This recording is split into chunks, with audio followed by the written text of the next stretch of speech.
Hai, Billy Studio di sini. Hari ini, saya akan menjelaskan komedi India film thriller kriminal berjudul Andhadhun. Jangan lupa like dan subscribe. Selamat menonton. Seorang petani di pinggiran Pune diganggu oleh seekor kelinci. Dia mengejar binatang dengan pistol dan membidiknya. Suara tembakan keras terdengar saat layar menjadi kosong.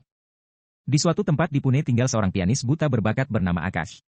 Dia tinggal sendiri, memasak, dan bersih-bersih setelah dirinya, meskipun cacat. Akash sering diganggu oleh seorang anak yang mengira dia tidak buta. Anak itu pergi jauh dan melampaui untuk mencoba membuktikan teorinya tetapi belum berhasil. Suatu pagi, setelah diganggu oleh anak itu seperti biasa, Akash pergi ke toko musik. Kami mengetahui bahwa dia berencana untuk pindah ke London dalam sebulan untuk bekerja di sebuah pub terkenal. Tokonya pemilik berpikir dia adalah pria hebat karena tidak membiarkan penglihatannya yang terganggu menahannya dalam hidup. Kemudian, kita diperkenalkan dengan mantan aktor Bollywood Pramod Sinha. Dia tinggal bersama anak-anaknya istri Simi di sisi mewah Pune. Meski sering dikritik karena perbedaan usia, mereka menikah dengan bahagia. Selain Simi, satu-satunya Pramod keluarga dekat adalah putrinya dari pernikahan pertamanya, Daani. Dia tidak tinggal bersama pasangan tetapi mengunjungi mereka sesekali. Suatu sore, Akash ditabrak skuter saat mencoba menyeberang jalan. Pengemudinya adalah seorang gadis bernama Sophie yang bahkan merasa tidak enak setelah membantunya berdiri. Dia mengundangnya untuk makan siang sebagai permintaan maaf. Mereka berbicara sebentar dan seterusnya mengetahui Akash adalah seorang pianis. Sophie mengundangnya untuk tampil di restoran ayahnya. Kemudian pada hari itu, Akash kembali ke rumah dan melepas kacamatanya, di samping lensa berkabut. Ini adalah saat terungkap bahwa dia telah berbohong tentang menjadi buta. Dia merasionalisasikannya sebagai metode untuk membuat indera kreatifnya mengalir. Menjadi buta memberinya visi musik yang tidak dia lihat sebaliknya. Oleh karena itu, dia telah hidup dalam kebohongan selama beberapa tahun terakhir dan membuat karir dari itu. Keesokan harinya, dia pergi ke Sophia's restoran untuk pertama kalinya dan memainkan piano. Semua orang sangat terkesan, kebanyakan karena mereka pikir dia buta. Kebetulan Pramod juga ada di restoran, sama-sama terkesan oleh Akash. Ulang tahun pernikahan ketiganya dan Simi dalam beberapa hari dan dia berharap untuk mengejutkannya dengan musik live. Akash berjanji untuk datang ke apartemennya untuk bermain untuk mereka. Karena aktor ingin hari itu menjadi kejutan, dia berbohong kepada Simi bahwa dia akan keluar kota. Simi kesal tetapi dia mengerti bahwa suaminya adalah orang yang sibuk. Saat pulang kerja, Sophie harus tinggal di rumah Akash karena hujan. Dia berpura-pura tidak melihat ketika dia berganti pakaian di depannya. Keduanya telah merasakan percikan api di antara mereka dalam beberapa hari terakhir mereka bersama. Dalam adegan berikut, Akash berada di luar apartemen Pramod. Simi membuka pintu dan memintanya pergi karena suaminya tidak ada di rumah. Akash menegaskan bahwa dia seharusnya berada di sini tapi dia tidak mendengarkan. Namun, ketika seorang tetangga lama melihat mereka, Simi merasa tidak nyaman dan membiarkan Akash masuk. Dia mulai bekerja dan menikmati dirinya sendiri tetapi itu sampai dia melihat mayat Pramod di lantai. Pianis terkejut sampai ke intinya tetapi dia tidak berhenti bermain. Simi mengabaikan mayat suaminya, berpikir bahwa karena Akash tidak bisa melihat dia punya cukup waktu untuk menyembunyikannya. Beberapa saat kemudian, dia berjalan ke kamar mandi dan melihat orang mati pria. Sambil tetap tenang, dia memasuki kamar mandi, hanya untuk melihat bahwa seorang pria bersembunyi di dalam. Akash kencing di depannya dan kembali ke piano, tanpa menunjukkan bahwa dia panik. Sebuah kilas balik menunjukkan kepada kita bahwa Simi dan orang asing itu berselingkuh di belakang Pramod. Saat ditangkap, mereka panik dan menembaknya hingga tewas. Sementara Akash terus bermain, para pembunuh membersihkan kekacauan dan memasukkan mayat Pramod ke dalam koper. Kemudian, Simi berpura-pura berbicara dengan Pramod, mencoba membuatnya tampak seperti dia telah kembali ke rumah. Akash bermain bersama dan pergi setelah mengucapkan selamat tinggal. Di luar, dia harus duduk selama beberapa waktu untuk mengambil semuanya dan memutuskan apa yang harus dia lakukan selanjutnya. Dia didekati oleh penjual tiket lotre lokal bernama Sahu. Dia menawarkan untuk membantunya dengan memanggilnya becak.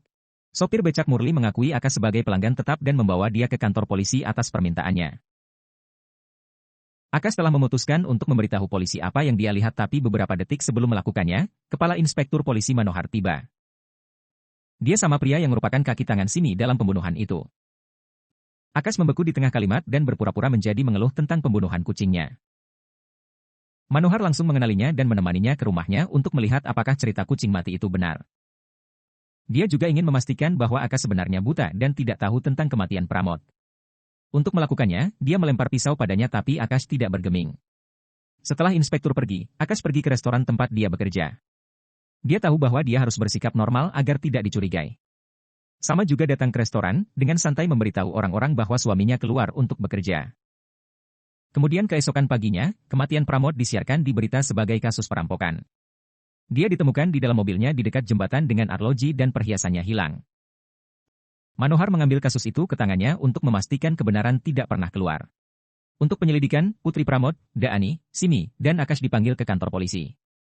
Dani mencari jaminan dari Simi, tidak menyadari bahwa dia membunuh ayahnya. Sementara itu, Akash menahan diri untuk tidak mengatakan sebenarnya, takut berakhir seperti Pramod. Di pemakaman, tetangga mereka di desa, yang telah melihat Akash datang ke rumah, mendekati seorang polisi. Dia telah mengawasi apartemen tetangga pada hari kematian dan tahu bahwa ada sesuatu tentang cerita yang salah. Simi berpikir wanita tua itu akan menjadi masalah jika dia menggali kasus ini. Oleh karena itu, lain kali mereka sendirian, dia mendorong Mrs. Desa dari balkon dan membunuhnya. Untuk kemalangan Akash, dia menyaksikan kejadian itu dan harus berpura-pura tidak melihat apapun untuk kedua kalinya. Dia dengan cepat bergegas pulang dan memanggil Sophie, berencana untuk menceritakan segalanya padanya. Apa dia tidak tahu adalah bahwa anak tetangga yang menyebalkan itu mengambil video dirinya pada saat yang bersamaan. Sebelum Sophie, Simi datang ke rumahnya, menawarkan permen dari pemakaman Pramod. Akash menyimpan penjaganya dan mengundangnya masuk. Dia membuat kopi untuknya dan berbalik untuk melihat Simi mengenakan topeng wajah hantu. Dia ingin mengejutkannya dan menangkapnya dalam kebohongan tapi dia tidak memberinya reaksi. Saat mereka mengobrol, Simi menodongkan pistol padanya yang membuat Akash menjadi bersih. Dia bersumpah bahwa dia tidak akan memberitahu siapapun tentang pembunuhan itu dan segera pindah ke London. Tiba-tiba, dia merasa pusing dan jatuh pingsan. Ternyata Simi punya membius manis yang dia tawarkan padanya. Ketika Sophie datang untuk menemuinya, anak itu menunjukkan dia video yang membuktikan Akash tidak buta. Dia dengan marah mengetuk pintunya, hanya untuk diterima oleh Simi telanjang. Dia berpura-pura tidur dengan Akash yang masih tidak sadarkan diri. Sophie yang patah hati pergi setelah itu. Akash hanya bangun beberapa jam kemudian dengan perasaan aneh di matanya. Dia mencoba membukanya dan menemukan dia tidak bisa melihat apa-apa. Dia punya benar-benar dibutakan oleh Simi sehingga bahkan jika dia mencoba mengatakan yang sebenarnya, orang tidak akan percaya padanya. Dia memanggil Sophie untuk meminta bantuan tetapi dia memblokir nomornya, meninggalkannya tanpa pilihan. Sementara itu, peristiwa itu membuat hubungan Manohar dan Simi retak. Dia gila padanya karena tidak membunuh Akash bukan hanya membutakannya. Simi berpendapat dia bukan serial pembunuh, mengirimnya untuk menyelesaikan pekerjaan. Saat hari mulai gelap, polisi itu menerobos masuk dan mencoba mencekik pianis sampai mati. Akash berjuang dan berhasil melarikan diri setelah menyakitinya. Namun, ia mengalami kesulitan menavigasi melalui lingkungan setelah menjadi buta. Di pagi hari, dia bangun di rumah sakit yang dikelilingi oleh dokter suami, pengemudi becak Murli dan penjual tiket loter Sahu. Mereka menemukannya di jalanan tadi malam dan membawanya ke rumah sakit. Dokter suami membuat janji dengan dokter mata di Akashias meminta. Prioritas pertamanya adalah memeriksakan matanya, lalu melarikan diri dari negara itu. Namun, jam lulus tapi dia tidak pernah dibawa ke dokter. Di luar, Sahu, Murli dan dokter berdiskusi jumlah uang yang akan mereka peroleh.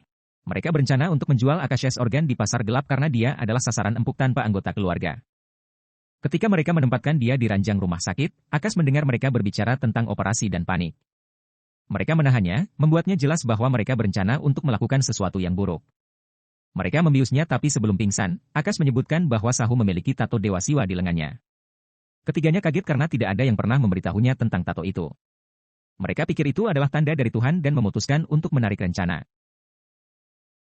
Setelah bangun, Akash diberitahu bahwa dia akan terbunuh. Kelompok itu bertanya apakah dia benar-benar buta. Akash menegaskan dan menyarankan cara yang lebih baik bagi mereka untuk menghasilkan uang. Dia berharap mereka mendapatkan uang, mereka akan mengampuni nyawanya, dan membiarkannya pergi.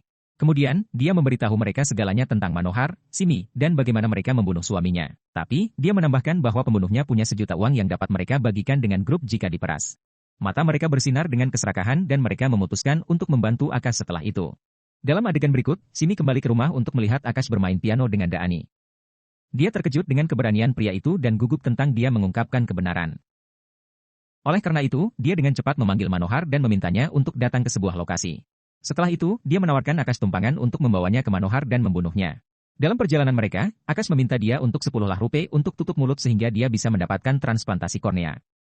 Dia menolak untuk memberinya uang tapi Akash sudah memiliki rencana cadangan. Becak Murli memblokir mobil mereka dan Akash menenangkan Simi saat dia terganggu. Kemudian, kelompok itu menculiknya, berharap untuk meminta tebusan besar kepada Manohar sebagai ganti nyawanya. Selanjutnya, Akash memanggil istri Manohar, Rasika dan menceritakan semuanya padanya. Dia diminta untuk memberi mereka juta rupiah besok jika dia tidak ingin reputasi suaminya hancur. Rasika, yang memiliki masalah kemarahan, kehilangan akal sehatnya. Dia mengancam akan membunuh suaminya dan hanya berhenti ketika dia mendapat telepon. Polisi menemukan mobil Simi di jembatan dengan sepatu dan dompetnya. Dari kelihatannya, dia tampaknya telah melakukan hal yang tidak terpikirkan. Rasika akhirnya tenang dan memikirkan cara untuk menyelesaikan masalah tersebut. Sementara itu, Simi membalas dan menolak bekerja sama. Untuk menakut-nakutinya, dokter mengambil darahnya dan mengancam akan menjual ginjalnya demi uang. Kemudian pada hari itu, Manohar datang dengan sebuah koper penuh uang sebagai tebusan. Saat mereka akan melaksanakan langkah selanjutnya dari rencana, Sahu dan Murli mengkhianati Akash. Mereka mengikatnya ke kursi dan berlari keluar untuk menjalankan rencana mereka sendiri. Mereka tidak mempercayai Akash dan menginginkan semua uang untuk diri mereka sendiri.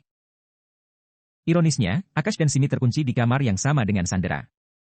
Simi menertawakan absurditas situasi, menyebutnya pecundang. Akash, pada gilirannya, mengatakan bahwa dia harus menjadi yang paling takut karena, pada titik ini, dia adalah membebani Manohar. Cara terbaik baginya untuk keluar dari situasi ini adalah dengan membunuhnya.